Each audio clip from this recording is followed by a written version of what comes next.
hermanos, familia. Es muy padre estar acá otra vez. Gracias también por todos los que han estado orando por situaciones que pasan en mi familia, en lo personal. Nos ayuda mucho, a mí me ayuda mucho porque, bueno, estar de este lado es a veces duro porque es ¿cómo decirlo?, como el método rápido para aprender a caminar con Cristo, porque tiene que hacer sentido lo que uno dice aquí con lo que vives en tu casa, en la calle. Es bastante fuerte, entonces las oraciones ayudan mucho a esto, muchas gracias. Y pues bueno, lo que vemos a continuación es esta serie de Mateo que hemos estado estudiando algunos hermanos. El episodio pasado tuvo que ver con el bautismo, o más bien este periodo de Juan el Bautista, y que Mateo aborda directamente.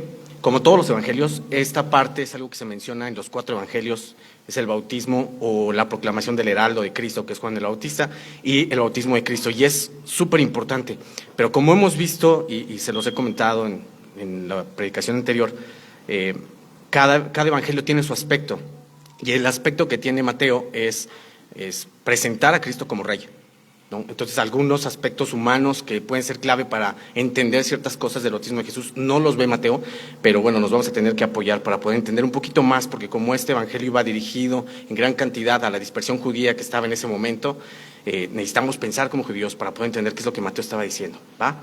Pues bueno, esta parte o esta porción yo la he nombrado, yo te he glorificado en la tierra. Igual, la oración que Jesús hace a su Padre en Juan 17 tiene es como la culminación o el cenit de su ministerio en la tierra, y ora por nosotros, ora por sus discípulos, ora por todos los que el Dios Padre le dio a Cristo, y él dice: yo te he glorificado en la tierra, lo que tú me pediste que hiciera eso hice, ahora glorifícame contigo, que todos vean que tú y yo somos uno. Y tiene que ver con el bautismo de Jesús, porque precisamente el bautismo de Jesús es la glorificación de Cristo y su primera aparición en Mateo. Entonces, vamos a verlo en 4 partes. La primera parte lo he nombrado como el misterio. Básicamente es algo que está oculto, que no ha sido revelado. Eso es un misterio, no un enigma, no algo indescifrable, sino algo que estaba oculto hasta ese momento de la historia. Cuando Jesús caminó en la tierra estaba oculto. Entonces vamos a dividirlo en 3 partes: el conflicto del misterio, del verso 13 al 14. La segunda parte es la revelación de ese misterio, el verso 15, por labios del propio Jesús. La tercera parte, una glorificación del misterio revelado, verso 16 y 17, y por último una conclusión que podemos sacar de todo esto, ¿va? Vamos a leer esto, vamos a leer la porción, oramos para que Dios bendiga este mensaje y comenzamos, ¿de acuerdo? Dice así, verso 13: entonces Jesús vino de Galilea, Juan al Jordán, para ser bautizado por él. Mas Juan se le oponía diciendo: yo necesito ser bautizado por mí, ¿tú vienes a mí? Pero Jesús le respondió: deja ahora, porque así conviene que cumplamos toda justicia. Entonces le dejó. Y Jesús, después que fue bautizado, subió luego del agua, y aquí los cielos le fueron abiertos, y vio al Espíritu de Dios que descendía como paloma y venía sobre él. Y hubo una voz de los cielos que decía: este es mi Hijo amado, en quien tengo complacencia. ¿Me acompañan a orar, por favor? Ay, Señor, muchas gracias porque eres bueno, y en tu infinita misericordia, en tu infinita paz, en tu infinito amor, te dio a ti bien parecer que nos unamos hoy aquí a tu nombre. La palabra que vamos a hablar y que yo voy a compartir, Señor, tú sabes exactamente cuánto me ha costado caminar. Es duro, es difícil, pero yo sé que con tu espíritu eso lo puedes hacer en cada uno de nosotros. Gracias porque tú nos has puesto como familia aquí. Bendícenos, que tu espíritu traiga lo que tenga que traer a cada uno de nosotros por medio de tu evangelio. Te lo pido en el nombre de Jesús. Amén. Pues bueno, hubo un predicador, un misionero, un hombre de Dios que se llamó Hudson Taylor, y él se dedicó a llevar el evangelio a China. Se le atribuyen aproximadamente 80,000 conversiones al cristianismo por su obra, que consistió en traducir el evangelio al idioma de los chinos. Él adoptó sus costumbres, su forma de vestir, su forma de hablar, todo para poder ser empático con ellos y poder llevarles el evangelio. En una ocasión, él narra, él era inglés, en una de las ocasiones que regresa a Inglaterra después de estar en China, él dice que había un amigo de él que se llamaba Pedro, y a este Pedro él le estuvo compartiendo el evangelio, pero aún no le había sido revelado el misterio. Pedro no entendía lo importante que era la salvación, sin embargo lo iba discipulando. Un día les era necesario cruzar un mar, subieron una barcaza y viento era impetuoso. Entonces Hudson Taylor dijo, bueno, ahorita que se calme un poquito, retomo a Pedro y platicamos. Cuando grita, nombre al agua, y entonces él voltea y ve que el que faltaba era su amigo Pedro. Entonces empieza a buscar y empieza a preguntar, oigan, ¿dónde cayó Pedro? No, pues por ahí, pero es muy difícil, las olas son muy grandes. Y vieron unas barcazas de pescadores y les hablaron ahí, ven, ayúdame, mira, se acaba de caer mi amigo al mar, ayúdame. Y los pescadores le dijeron, no es conveniente. ¿Cómo que no es conveniente? O sea, te pago para que me ayudes, pero ven, ¿cuánto me vas a pagar? Te doy $5, ayúdame. No, es muy poquito, $5. Bueno, te doy lo que tengo. ¿Cuánto tienes? Tengo $14. Y fueron los pescadores, echaron las redes y lo sacaron de inmediato. Los intentos por revivir a Pedro por parte de Hudson Taylor fueron inútiles. Pedro murió. Cuando Hudson Taylor estaba en Inglaterra compartiendo esto, en su iglesia hubo una indignación impresionante. O sea, la gente gritaba, ¿cómo puede ser que haya un país, un lugar, donde las personas sean tan interesadas por lo material y tan indiferentes por la necesidad de los demás? Y Hudson Taylor, llorando, les gritó, ¿entonces vale más el cuerpo que el alma? ¿Vale más el cuerpo que el alma? ¿Cuántas personas aquí en Inglaterra mueren, se van a una eternidad sin Cristo y ustedes son indiferentes e interesados? Esto es precisamente lo que Hudson Taylor les compartió el día que predicó sobre el bautismo de Cristo. El misterio revelado que mucha gente, amigos, familiares, vecinos, se van a una eternidad sin haber entendido esto, que ya no es un enigma, ya no es un misterio, no está negado, no está oculto, no está velado, está disponible para todos. El tema es que no lo hemos entendido. Si alguien no ha conocido a Cristo, está escuchando esto, este es el momento para prestar atención a qué es lo que Mateo estaba diciendo de este misterio y por qué es tan importante para nosotros que ya lo entendimos y que seguimos pues religiosamente, por así decirlo, pero seguimos muy al pie de la letra lo que el Señor nos dejó como encomienda de bautizarse en su nombre y de tomar una santa cena, porque hay gente que se va a una eternidad perdiéndose esto. Precisamente esta es la primera parte del conflicto del misterio y es lo que quiero tocar. Tiene que ver mucho con esto, verso 13. Entonces Jesús vino de Galilea a Juan al Jordán para ser bautizado por él. Mateo aquí está diciendo, entonces lo usa 90 veces y tiene mucho que ver con este énfasis de cambiar un giro, hacer un giro en la trama. En su narrativa él va mostrando, es una escalinata en forma ascendente que va revelando la realeza de Cristo hasta su último versículo.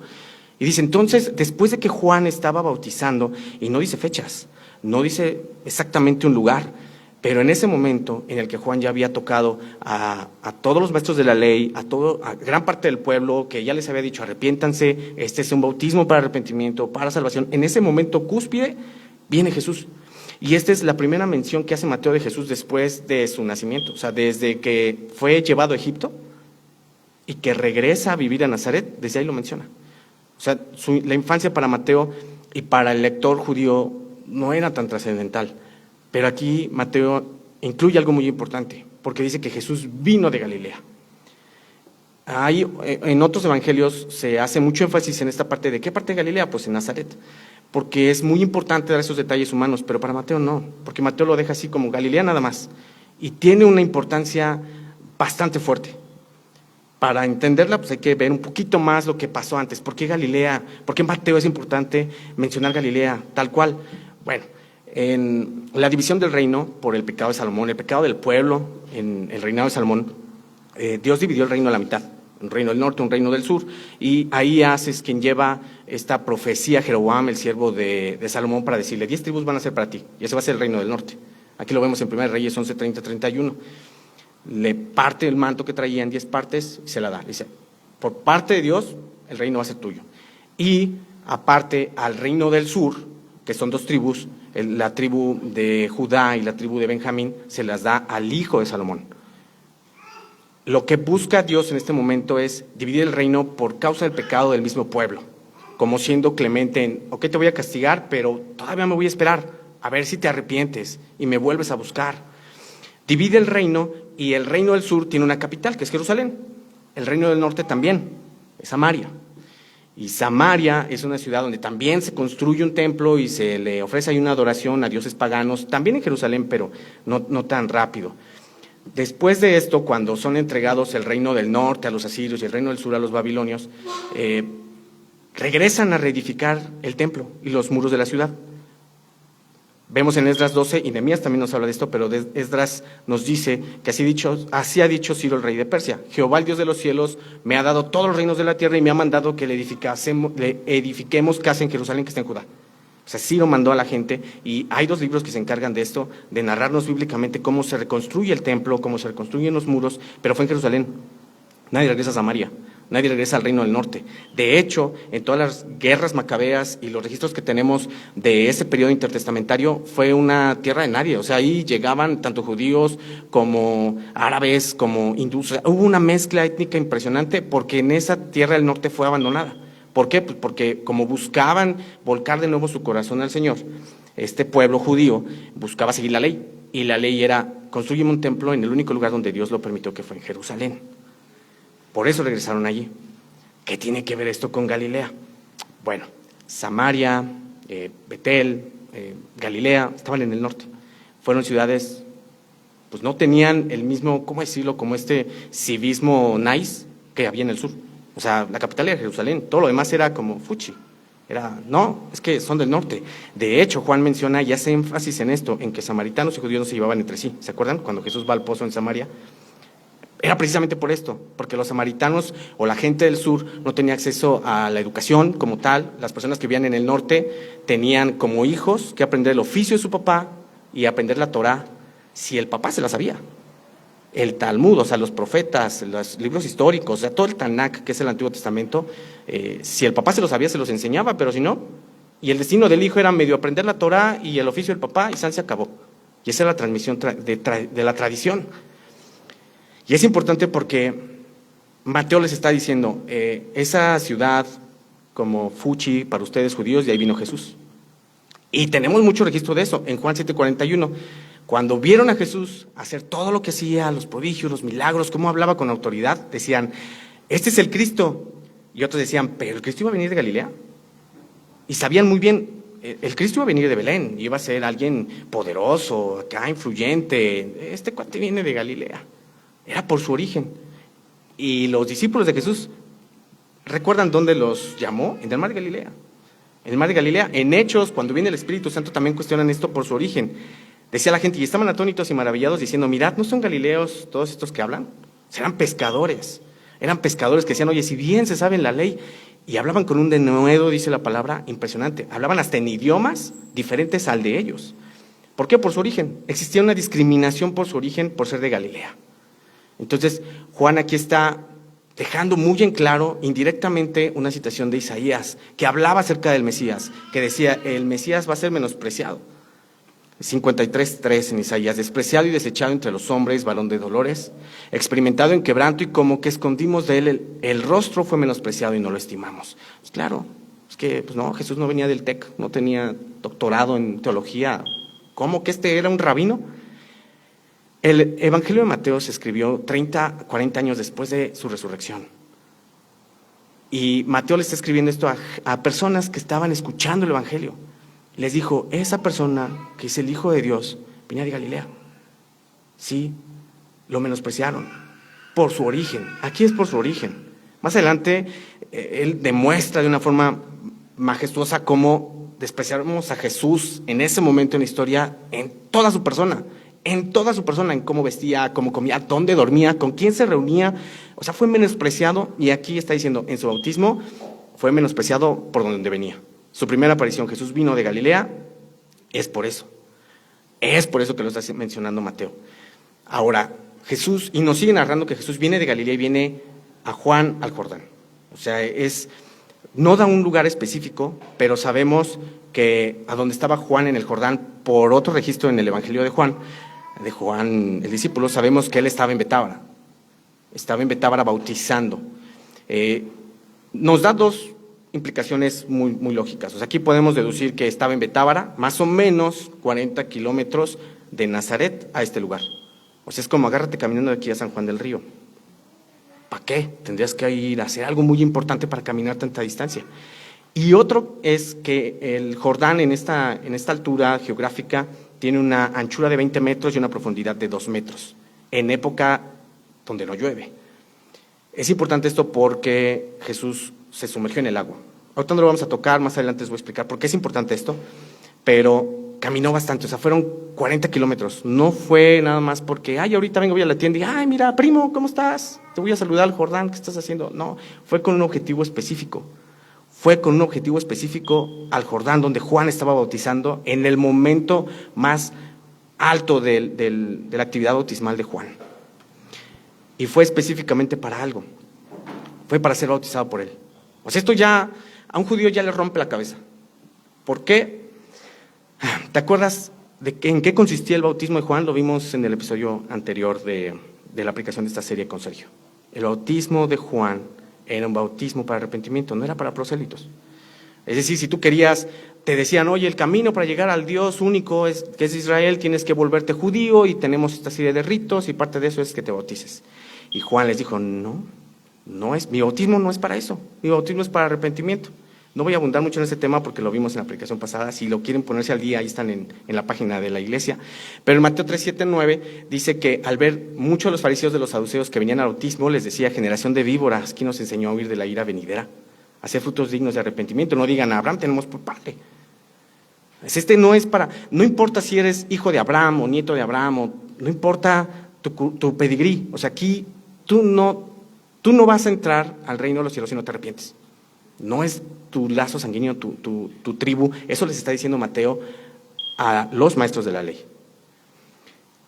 Otro registro que nos da Mateo también es que los bautizaba para arrepentimiento, porque confesaban sus pecados. O sea, la gente que llegaba ahí, pues hacía pública y evidente que eran pecadores, que ya no querían seguir pecando y que necesitaban estar bien con Dios para poder ser dignos de Él. Y también en Mateo 3:11, yo la verdad los bautizo en agua para arrepentimiento. El bautismo era una humillación pública, porque era reconocerle a la gente que eras un alacrancito y necesitabas arrepentirte. Eso es lo que era el bautismo de Juan. Ya aquí puede haber un conflicto, o sea, ¿por qué Jesús tenía que bautizarse? ¿Por qué fue a bautizarse? Una pregunta, y es muy una pregunta lógica, y a lo mejor podemos tener como ese panorama de, pues claro, ya sé por qué. Lo entendemos. El misterio lo entendemos porque en este momento los judíos no tenían ni idea. Les fue contrario, les volaba la cabeza. ¿Por qué? Y hay muchas explicaciones, de verdad. Encontré, de verdad, ni me acuerdo cuántas. Razones que ha intentado el hombre para justificar el por qué Jesús se bautizó. Muchísimas. Si me pongo a hacer me llevo otra predicación. O sea, son demasiadas.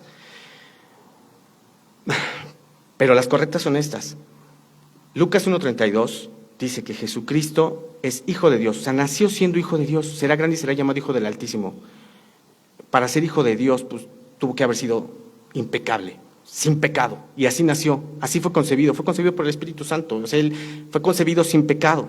Lucas 1:35 dice que el Espíritu Santo vendrá sobre ti, le está diciendo el ángel Gabriel a María, y el poder del Altísimo te cubrirá con su sombra, por lo cual el santo ser que nacerá será llamado hijo de Dios. O sea, Jesucristo es un santo ser en tu vientre, aún en tu vientre. O sea, no hubo una concepción carnal, Él fue concebido por el Espíritu Santo, no había pecado en Él, porque necesitaba hacer evidente que se arrepentía de sus pecados. Como que no cuadra, ¿no? No cuadra. Y es mucho esto, ¿por qué se tiene que llamar como misterio? ¿Por qué es como un misterio? Porque estaba oculto. Estaba oculto. La cosmovisión humana o la visión que nosotros tenemos del mundo, en la mayoría, muy mayoría de las veces, va contraria a la visión de Dios, completamente. Desde este momento de la historia, podríamos concluir que la primera mención de Jesús adulto en el Evangelio de Mateo es un giro en la trama de la historia de la humanidad. O sea, lo que les decía, la cosmovisión humana es contraria a la de Dios. Los propósitos eran completamente diferentes. Y no nada más para nosotros es inexplicable el por qué Jesús, siendo impecable, tenía que confesar pecados, humillándose públicamente. ¿Por qué? ¿Cuál es la razón? Y también a Juan no le cuadraba. Más Juan, verso 14, más Juan se lo ponía diciendo, yo necesito ser bautizado por mí, tú vienes a mí. O sea, no le cuadra a Juan. Juan se le opone. Y la oposición específica que narra aquí Mateo es la palabra yekoloen. Esta palabra es una connotación muy fuerte porque compone dos verbos. O sea, es un verbo que se opone constantemente. O sea, es una oposición que casi así como de Jesús, sobre mi cadáver. No te vas a bautizar a menos que sea sobre mi cadáver. Es una oposición muy fuerte, tan fuerte que solo se menciona en esta parte. O sea, esta palabra no la encuentras en ninguna otra parte de la Escritura, solamente aquí. Es una oposición que no la puedes derribar a menos de que esa persona deje de existir. Nos queda la duda. Entonces, ¿cuál es la razón por la que Cristo debía ser bautizado? O sea, Juan tenía lo mismo en la cabeza. Tenía lo mismo en la cabeza. ¿Por qué te vas a bautizar? No me cuadra. Tú. Y probablemente se conocían, estábamos de acuerdo. O sea, aquí no hay un registro, pero en Lucas, por Lucas sabemos que eran primos. Y que Juan en el vientre de su madre brincó cuando estuvo delante de Cristo. Gracias, chaparro.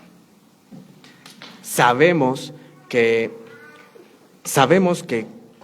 Juan y Cristo eran primos por esta situación.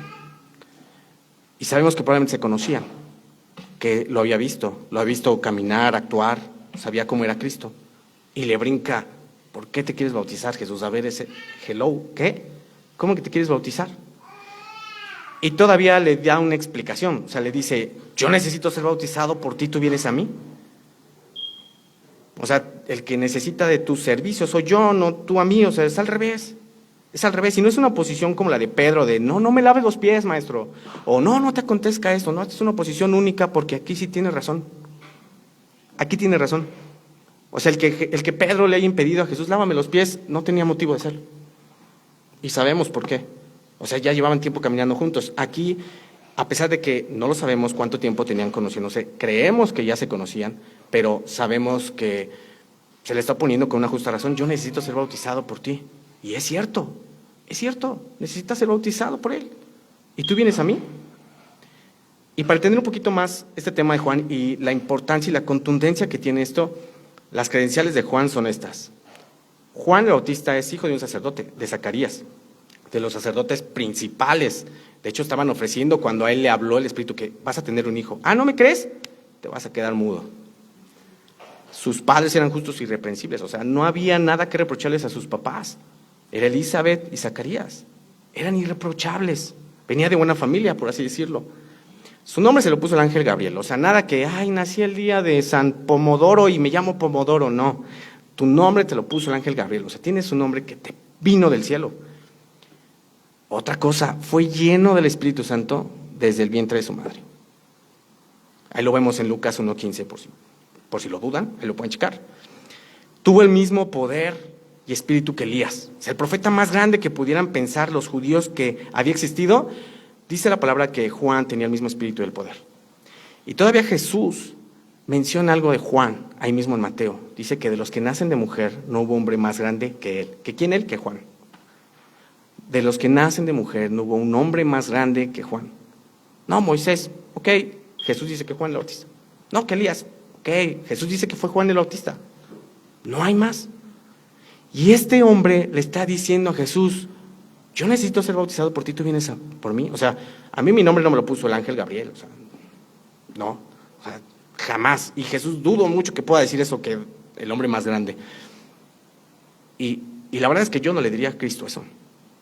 O sea, yo no podría decirle, ni siquiera, no sería digno de decirle nada en absoluto. Y este hombre que tiene todas estas credenciales le está diciendo: oye, Juan, así como Pedro, como Pablo, que tenían sus credenciales por basura, a veces muchos de nosotros lo tenemos por currículum. Y delante de Cristo le está diciendo: pues, ¿cómo? ¿Tú vienes a mí? Juan tan se puso por debajo de Jesús como su heraldo, que él dice, igual en Mateo 3:11, dice: el que viene tras mí, yo no soy digno de llevar ni siquiera sus sandalias. O sea, soy indigno de él. O sea, Juan le está diciendo: yo soy solo un profeta de Dios y soy pecador como a todos los que bautizo, pero tú eres hijo de Dios y no tienes pecado, tú no eres pecador, ¿por qué entonces me pides que te bautice? En otras palabras, eso está diciendo, por eso se le está oponiendo, y tiene toda la razón. Tiene toda la razón. Incluso hay alabanzas, hay cánticos que dicen de esto: Señor, si yo pudiera evitar tu muerte, lo haría. Porque tiene sentido, es lógico pensar eso como ser humano.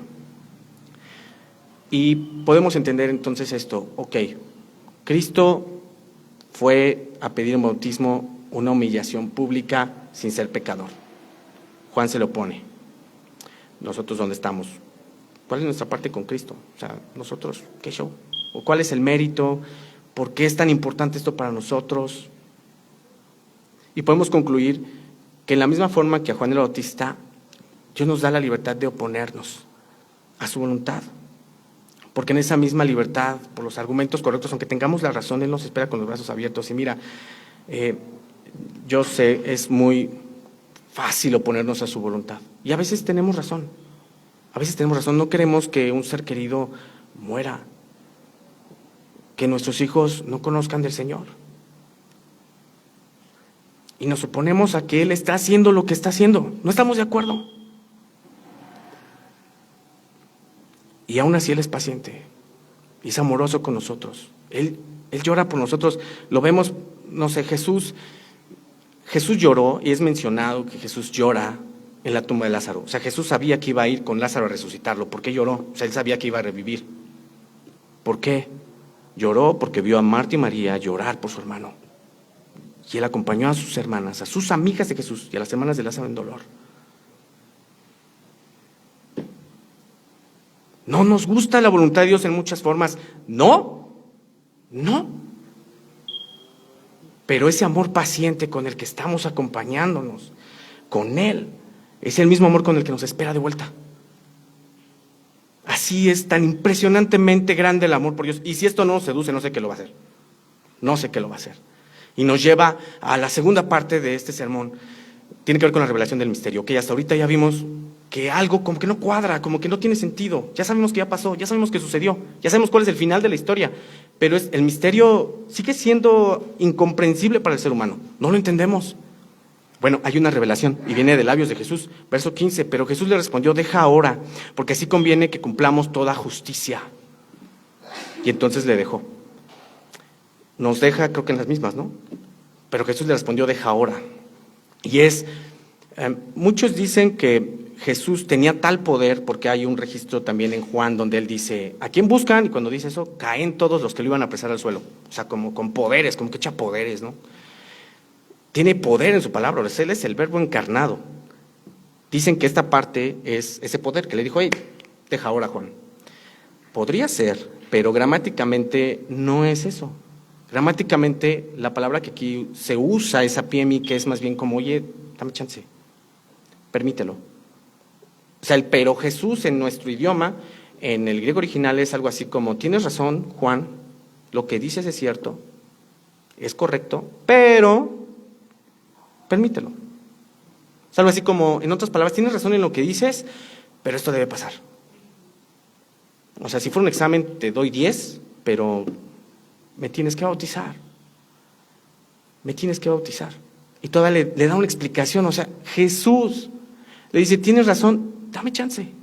El Rey del universo llega al Jordán a pedir un bautismo de humillación y le dice a Juan: tienes razón, pero dame chance. Le pide permiso el Rey del universo a Juan: dame chance. Y todavía le da una explicación. ¡Guau! ¡Qué humildad! ¡Guau! Mateo registra la humildad. La primera mención de Cristo de Mateo en su evangelio es el rey humilde.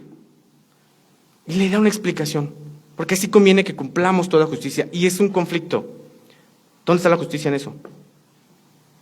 ¿Dónde está la justicia en eso? Supongamos una situación.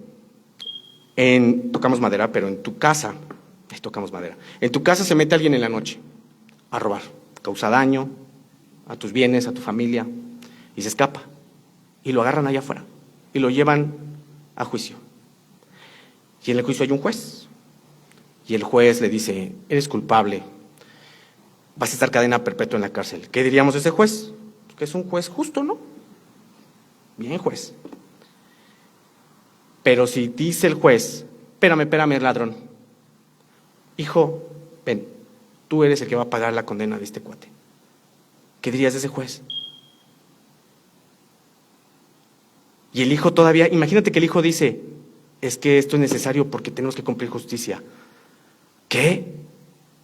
O sea, no te vuela la tapa el decir: ¿cómo que para Dios esto es justo? No lo entiendo. No lo entiendo. Y ya sabemos en qué acaba. ¿Entendemos este misterio? O sea, nos queda claro. La verdad es que a mí me costó mucho trabajo porque es entender esto, que el bautismo de Jesús era una fase de su humillación bajo la ley, así como lo fue su circuncisión y su presentación en el templo. Como primogénito él tenía que ser dedicado a Dios. Y no crean que era una dedicación a Dios como, Señor, para que te sirva, como muchos de los profetas, no, porque aparte se tenía que pagar una redención por ese primogénito que era el sacrificio de un animal. Se sacrificó un animal por los pecados de Cristo. A los 8 días y fue circuncidado, le fue despojada una carnosidad de su piel como en símbolo de desecho del pecado. ¿Qué pecado podía haber en él? Pero Jesús se sometió a toda la ley. ¿Cuál es la explicación lógica? No la sé.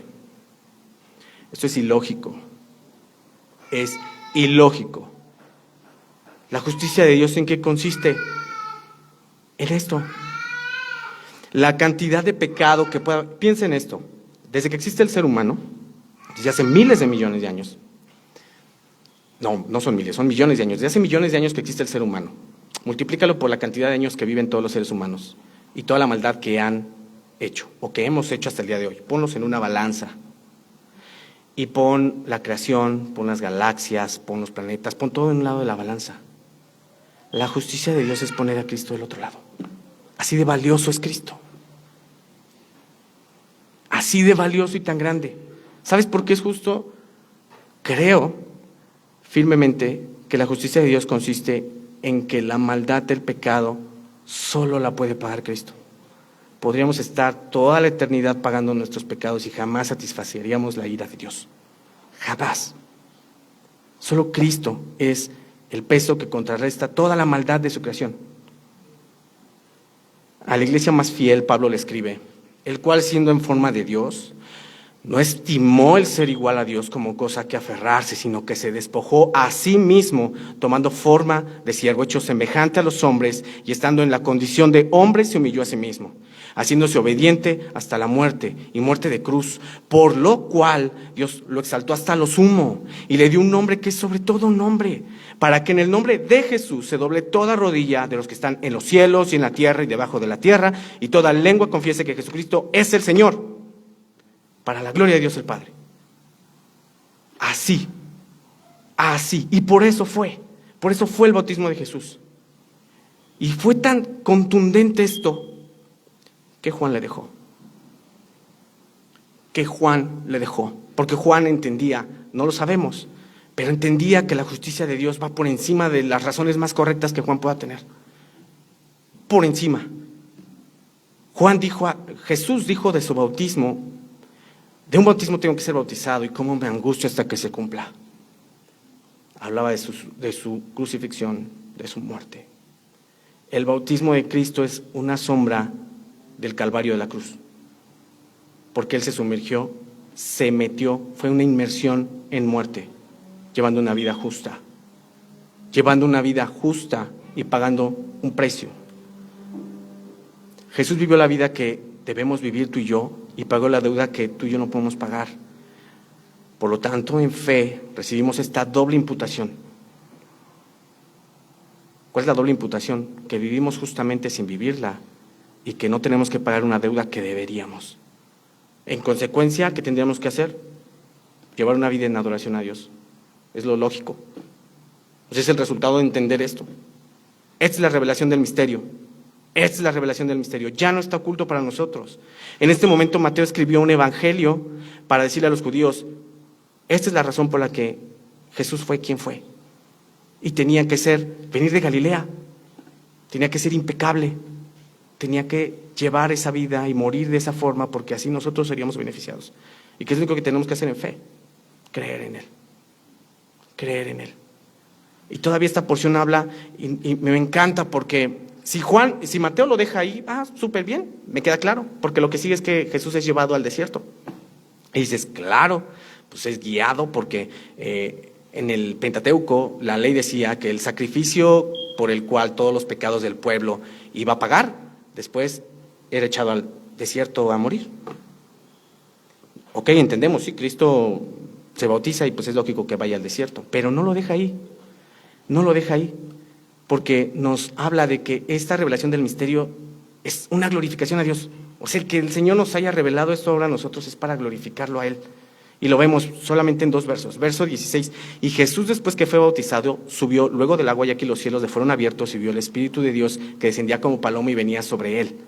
O sea, Jesús después que fue bautizado subió luego del agua. Y hago énfasis en estas dos porque hay quienes hablan que fue una aspersión o fue un rociado, que en un presbiterio. No pretendo defender ninguna denominación.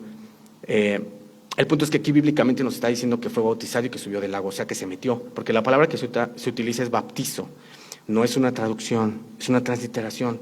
O sea, ¿por qué? No sé. Alguien dijo, oye, esta palabra en griego hay que dejarla igual, ¿no? En todos los idiomas. No sé por qué, no lo entiendo, pero bautizó es eso, meterse en agua, sumergirse en agua.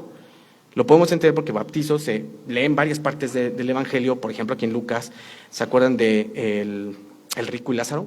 El rico dice, entonces él dando voces dijo, Padre Abraham, ten misericordia de mí y envía a Lázaro para que moje, esto es bautizo, la punta de su dedo en agua y refresque mi lengua. O sea, para que se mojara la punta del agua no se roció, no fue un presbiterio y échale agua, no, la metió. Eso es bautizo. Y aparte dice Mateo, subió luego del agua, se entró. Pero ¿por qué es tan importante este énfasis? ¿Por qué es tan importante esta idea? Porque esta idea de meterse por completo y salir es lo que Jesús les dice a sus discípulos, a la verdad, de mi vaso beberéis y con el bautismo con el que soy bautizado seréis bautizado. Vamos a ser nosotros, cuando aceptamos a Cristo, cuando decidimos rendir nuestra vida a Él, nos tendríamos que vivir inmersos en Él. De eso habla. Y se los dice aquí a los hermanos del trueno cuando le están diciendo, oye, pues ¿quién se sienta a tu derecha y quién a tu izquierda? Y Jesús les dijo, bueno, pues de mi vaso van a beber, de mi bautismo van a, pero ¿quién se siente a mi derecha o a la izquierda? No está en mí darlo, está en mi Padre. O sea, nosotros tenemos un bautismo, pero el de nosotros es para vida. El de nosotros es para vida. Y eso es uno de los ritos, por así decirlo, que Jesús nos dejó como mandamiento, el bautismo, porque el otro es la Santa Cena. En eso consiste el bautismo, en vivir inmersos en Cristo. Porque inmediatamente después de que Jesús hace esto, y aquí los cielos le fueron abiertos. Los cielos han sido abiertos bíblicamente en muchos registros, igual nos llevaríamos otra prédica nada más hablando de esto, pero es impresionante como aquí el Padre señala a Cristo con su Espíritu Santo y lo hace por medio de una paloma.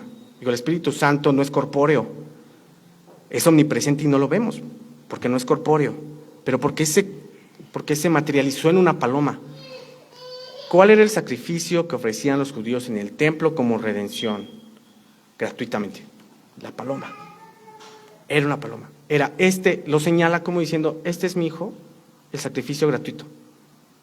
¿Qué hay que hacer? Nada, nada. Jesús ya pagó los pecados de todos, de todos, de todos. Por eso hay una doble condenación para los que no creen en Cristo. Porque aparte de que su maldad va a ser castigada, imagínate, el Padre envió a su Hijo a pagar esos pecados y aparte tú no quieres arrepentirte, sino aparte rechazas ese sacrificio. Está fuerte, está fuerte. Después, Mateo remata esta porción diciendo, y hubo una voz de los cielos que decía, este es mi Hijo amado, en quien tengo complacencia. O sea, la Trinidad manifestándose en una forma impresionante en el bautismo de Jesús. El Padre señalando a Cristo con su Espíritu Santo como sacrificio gratuito, diciendo, en este me complazco, es su Hijo amado. Y podemos pensar, claro, la satisfacción de la ira de Dios por el pecado es cubierta únicamente por Cristo. Claro que va a estar complacido el Padre con un Hijo tan obediente. Claro que va a estar complacido. Pero Mateo aquí está haciendo algo más majestuoso, más impresionante para un judío. Está citando indirectamente a Isaías 42:1. He aquí mi siervo, yo le sostendré, mi escogido, en quien mi alma tiene contentamiento. He puesto sobre él mi espíritu, él traerá justicia a las naciones. ¿No es como paralelo? Parece que es como, no sé, otra forma de decir lo mismo que dice Mateo. A un judío le está diciendo, de este habló el Padre, de este trata de tapa a tapa, la Biblia habla de Cristo. No le creen, no le creen. Está poniendo en evidencia, mira, si no aceptas a Cristo no es porque no lo entiendas, porque más claro que el agua no está.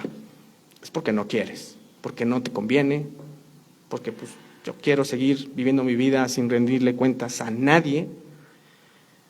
Y Mateo está haciendo esto. La idea es esta, Jesús concluye esto orando en el huerto del Getsemaní en Juan 17 por todos nosotros. Dice Pablo que Él intercede por nosotros, de continuo intercede por nosotros. Dice, para que todos sean uno, en Juan 17, como tú, oh Padre, en mí y yo en ti, que también ellos, o sea nosotros, seamos uno, en nosotros, ¿en quiénes? En el Padre y en Cristo, para que el mundo crea que tú me enviaste. La gloria que me diste yo les he dado para que sean uno, así como nosotros somos uno. Somos uno con el Padre y con el Hijo. ¡Wow! Y al serlo, la gente va a creer que Cristo fue enviado por el Padre. No es para sentir responsabilidad, es para sentir alivio. ¡Wow! Todas las fallas, todos nuestros errores, el no aceptar la voluntad de Dios porque nos duele, todo lo que sufrimos, todo lo que nos molesta, todo. ¿Sabes qué? Seguimos siendo uno con el Padre si tenemos fe en Cristo. Si alguien no ha venido a Cristo, este es el momento. Este es el momento, porque las implicaciones son muy buenas, pero también las consecuencias del rechazo son muy malas. Son muy malas. Hay algo muy simple. Llevar una vida de santidad es eso, es vivir inmersos en el Padre, el Hijo y el Espíritu Santo. El bautismo de Jesús fue único. No hay una aplicación para nosotros. Nosotros no nos bautizamos porque Cristo se bautizó. Nos bautizamos porque Cristo vive. Porque Él está sentado a la diestra del Padre y un día va a volver. Un día va a volver. Y nos es conveniente que nos encuentre haciendo lo que nos pidió hacer. Nada más. De eso va. Es vivir bautizados en Él. El bautismo de nosotros es eso. Es un testimonio público de que aceptamos el sacrificio de Cristo. De que creemos su muerte y su resurrección y que estamos esperando su regreso. Y es exactamente lo mismo con la Santa Cena. El testimonio público de que estamos esperando a nuestro Mesías, que aceptamos su sacrificio, que no lo entendemos. No sabemos por qué la justicia de Dios es así. Tiene lógica, pero si tienes hijos, ¿tú renunciarías a ellos? ¿De verdad? No. Bueno, el Padre lo hizo. ¡Wow! Es para vivir alegres. Tenemos un compromiso. El Señor dice en su palabra que nosotros tenemos que llamar a reconciliación a los hombres con Dios. Ese es nuestro ministerio. Como si Dios rogase por medio de nosotros, reconciliaos con Dios. Y después dice, al que no conoció pecado, por nosotros lo hizo pecado para que fuésemos hechos justicia de Dios en Él, en Cristo. Ese es el llamado que tenemos. Y ese es el misterio que nos fue revelado y que podemos disfrutar de compartir, de poder llevar vida a otros. Esa es la razón por la que Hudson Taylor clamaba en Inglaterra, hey, no tienen que ir a la China si no quieren, pero no pueden decir que el Señor no los llamó a traer a los perdidos. No pueden decir eso. No podemos decir eso. Después hay algo sorprendente porque lo que sigue es todavía aún más abrumador, es Jesucristo siendo tentado en todo. Y Mateo nos va a llevar a una flecha que apunta al cielo.